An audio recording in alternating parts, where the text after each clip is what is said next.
Один из самых больших стационаров для лечения больных коронавирусом действует в ИРКБ. Здесь ежедневно принимают 20 человек с положительным результатом на COVID-19, у которых недуг протекает в тяжелой форме. В красной зоне побывал наш корреспондент Муслим Ганиев. Ноябрь продолжает бить рекорды, и речь идет не о теплых осенних днях. Говорим мы сейчас о росте больных коронавирусной инфекцией. Врачи ожидали сезонную вспышку болезни, и она произошла. Если летом число новых случаев заражения составляло около 7 тысяч человек, то в ноябре это число возросло почти в 3 раза. Новых случаев около 19 тысяч. Больницы быстро заполняются, коечных мест остается все меньше. Наше отделение забито, у нас очень большой поток пациентов. Отмечается прирост, потому что раньше, если летом было какое-то снижение, там 5-6% поступало, сейчас поступает больше 15 в день. И, к сожалению, большая часть из них нуждается в дотации кислорода. Для больных новой инфекции при Ингушской республиканской клинической больнице открыто ковидное отделение. Здесь предусмотрено 135 коек для больных коронавирусом. Все они уже заняты. В сегодняшнем выпуске мы заглянули в отделение и посмотрели, как там все проходит изнутри. Даже в ковидном отделении есть свои зоны. Сюда можно зайти только в защитном костюме. Далее проход разрешен только врачам и больным коронавирусом. У нас есть портативный аппарат неинвазивной вентиляции. Мы его подключаем к этому аппарату, и, соответственно, он лучше держит сатурацию. Сатурация – это медицинский термин, который говорит о насыщенности крови человека кислородом. Норма для артериальной – более 95%. Если показатель меньше – это гипоксия или кислородное голодание. Если же он опустится менее 90%, это говорит о критическом состоянии и требуется экстренная помощь. К этой категории относился Хамзат Евлоев, когда поступил в больницу. Через 5 дней терапии его состояние пришло в норму.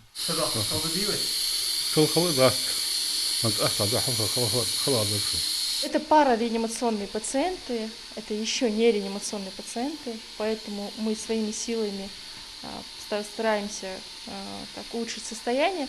Таких пациентов у нас на этажах 2-3 человека бывает. Мы их подключаем к неинвазивной вентиляции, мы можем себе это позволить, у нас есть аппараты портативные. Стационарные аппараты уже у реанимационной нашей бригады.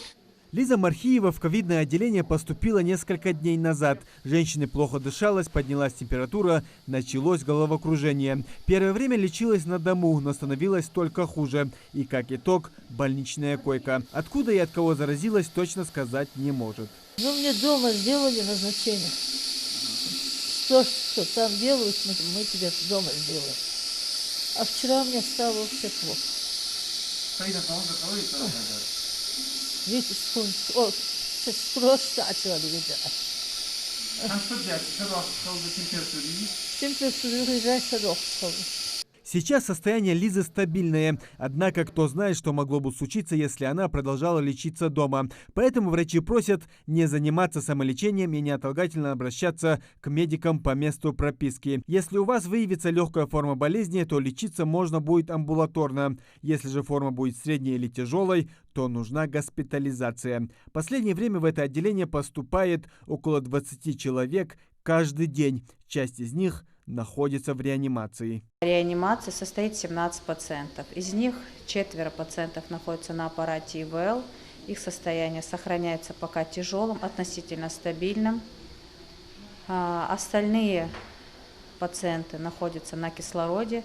Их состояние также пока что сохраняется тяжелым, находятся в условиях интенсивной терапии. В ИРКБ также открыта горячая линия, по которой можно узнать о состоянии больного, находящегося здесь на лечении. Всего работает 2 номера. Первый для больных со стабильным состоянием и второй для тех, кто находится в реанимации. Мы, чтобы облегчить работу нам и облегчить состояние пациентам и как-то бодрить самих родственников, сделали такие номера, чтобы уже родственники интересовались именно у врачей самих. Не у пациента, потому что пациент может объективно не знать свои показатели, не знать, какие анализы. Для этого мы и создали эти номера. Со всеми тяжелыми последствиями пандемии Ингушетия столкнулась в конце марта. Специалисты отмечают, в группе риска все еще остаются люди в возрасте. Именно они чаще всего умирают от вируса. Легче всего болезнь переносят дети и молодежь. Муслим Ганиев, Байрбек Миржоев, Новости 24.